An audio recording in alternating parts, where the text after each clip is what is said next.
अकोला अकोला जाण्यासाठी आपण येणार नाही. अकोलाही प्रकाश आंबेडकरांसाठी सोडलेली आहे आम्ही. हो. आणि अकोल्यामध्ये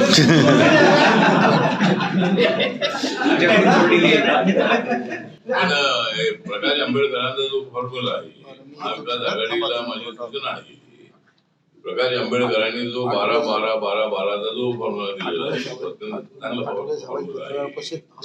तो फॉर्म्युला त्यांनी स्वीकारावा आणि त्यांनी 12-12चा फॉर्म्युला स्वीकारला की आम्हाला लोकसभेत त्यांची 12 वाजवायला वेगळं ठीक आहे. तर त्यांचा फॉर्म्युला आहे. माननीय प्रकाश आंबेडकर महाविकास आघाडीमध्ये जातील की नाही याबद्दल शंका आहे. त्याला निर्णय तुमचा पाठिंबा राहील त्यांना. अकोलामधून उभे राहिले तर आमची आठवलं तर त्यांना पाठिंबा देईल. आमचा पाठिंबा राहणार. जर त्यांनी आम्हाला पाठिंबा दिला तर त्यांना विचार करू. त्यांनी जर आम्हाला पाठिंबा दिला तर त्यांना पाठिंबा देण्याचा विचार करू. लोकशाही मराठी ऐका, पहा, जागरूक रहा.